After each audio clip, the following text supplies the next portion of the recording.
Et bonjour à tous, c'est Théo pour théobouziche.com et aujourd'hui je vais vous montrer comment mettre en place des films anti-reflets et de protection sur votre petite iPhone 4.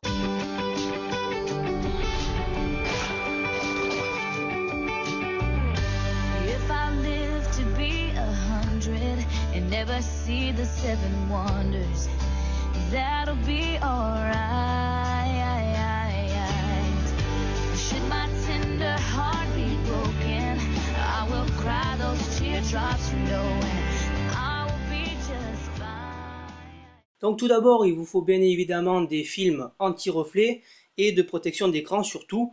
Donc je vous conseille fortement d'acheter ceux présents sur l'Apple Store qui sont donc compatibles avec l'iPhone 4 et donc avec l'écran Retina. De plus, ils sont anti-reflets, ce qui est une nouveauté par rapport aux précédents que j'avais acheté sur l'iPhone 3G et 3GS. Donc je vous dirai par la suite sur Twitter, si vous me suivez, si c'est réellement anti-reflet ou pas. Donc ce paquet a été acheté sur l'Apple Store au prix de 25,40 €. Donc c'est pas très excessif, compte tenu qu'il y a deux films de protection et un film de préinstallation qui vous permet de retirer la poussière, les traces de doigts présents sur l'écran de votre iPhone 4. En plus, ça a été livré par UPS en 24 heures seulement, donc UPS reste une firme très sérieuse comparée à une certaine que je nommerai pas ici. Et donc ensuite, moi j'utilise pas tout simplement celui-là, le film de préinstallation, puisque tout simplement j'ai cette petite chiffonnette qui est fournie avec les Mac, hein, et donc je vais nettoyer l'écran de mon iPhone 4 comme ça. Bon, si vous n'avez pas de chiffonnette, ça c'est très utile, hein, et voilà. Donc je retire la protection, voilà, mon petit bumper, et donc je viens nettoyer ici. Alors voilà, s'il vous plaît. Alors je nettoie l'écran et je vous reprends tout de suite après. Donc une fois que l'écran de mon iPhone est nettoyé, comme vous pouvez le constater, avec un superbe reflet de l'écran de l'iMac dans celui de l'iPhone, et bien on va tout simplement, alors je vais dézoomer un petit peu, voilà, on va tout simplement ouvrir le paquet qui est tout simplement neuf. Donc on l'ouvre ici, voilà, alors là, alors voilà, voilà, et voilà. Donc le design est toujours aussi soigné chez Apple, ce qui se fait très rare chez certaines firmes. Voilà, et donc, alors on vient détacher, à moins que, ouais, ça se défait comme ceci. Alors,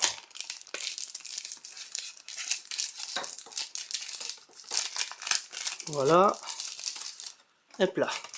Donc ça dégage. Et donc voilà, vous avez la première protection anti-reflet et HD pour votre iPhone 4 et la seconde. Alors là, vous avez le papier autocollant qui vous permet d'enlever la poussière comme je vous ai dit précédemment, mais moi je l'utilise pas puisque j'ai utilisé ma petite chiffonnette. Voilà. Et donc je vais zoomer un petit peu ici. Hop là, alors j'espère qu'il va me faire la mise au point. Voilà.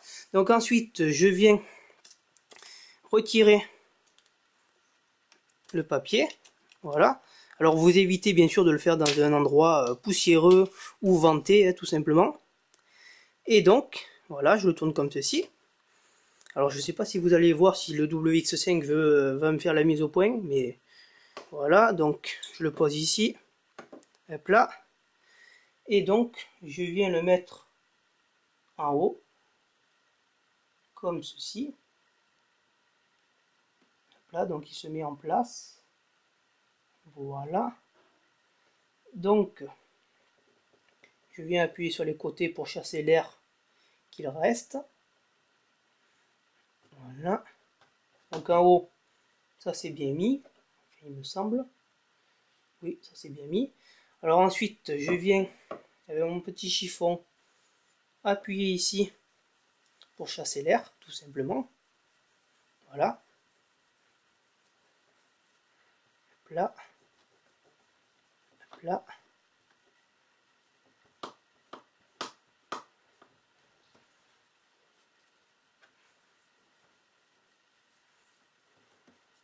Alors je vais le remettre sur sa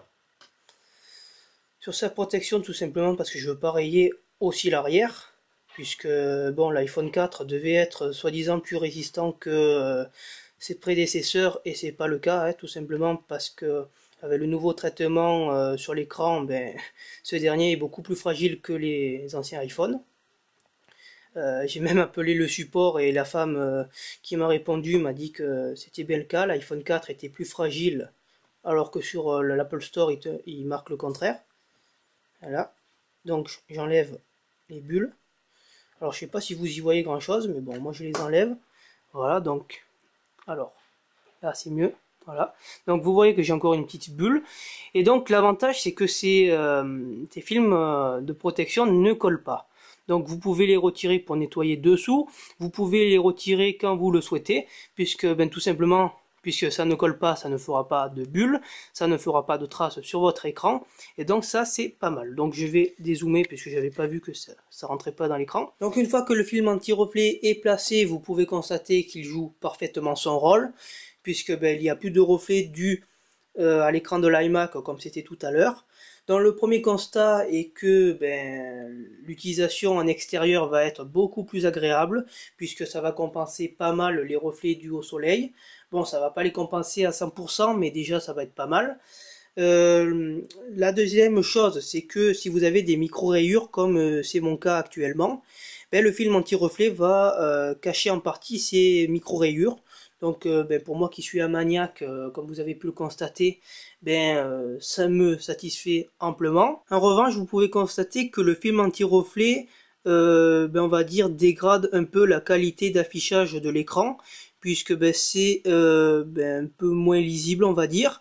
Et ben, au niveau du toucher, c'est beaucoup plus granuleux, puisque ben, tout simplement le traitement anti-reflet rend granuleux la surface. Et donc voilà, bon, si ces deux petits détails ne vous gênent pas, ben, vous pouvez y aller tranquille. Mais si vous êtes, on va dire, quelqu'un qui aime que ça soit bien lisse quand vous touchez, que l'écriture soit bien nette, ben n'optez pas pour ce film anti-reflet, puisque ben tout simplement vous serez déçu. C'était donc Théo pour le théobougie.com qui vous a montré comment placer rapidement et facilement un film de protection sur l'écran de votre iPhone 4. Donc je viens de constater à l'instant que le fait que l'écran soit mat maintenant, ben, ça atténue pas mal les traces de doigts. Donc pour ma part, ben, c'est un excellent produit de qualité et vraiment utile. Je dis ça pas parce que c'est des produits Apple, mais parce que tout simplement en extérieur c'est beaucoup plus confortable qu'auparavant. Donc en revanche, comme j'ai dit précédemment, pour ceux qui n'aiment pas le fait que ce soit granuleux, qu'en faible luminosité, il faille augmenter la luminosité de votre iPhone pour compenser le fait que, ben, avec l'écran mat, ça atténue pas mal la qualité de votre écran, ben n'optez tout simplement pas pour ces films de protection. Et donc voilà. Si vous avez des questions, n'hésitez pas, puisque je suis là pour ça. Donc c'était donc Théo pour le théobougie.com. Je vous souhaite une bonne fin de soirée.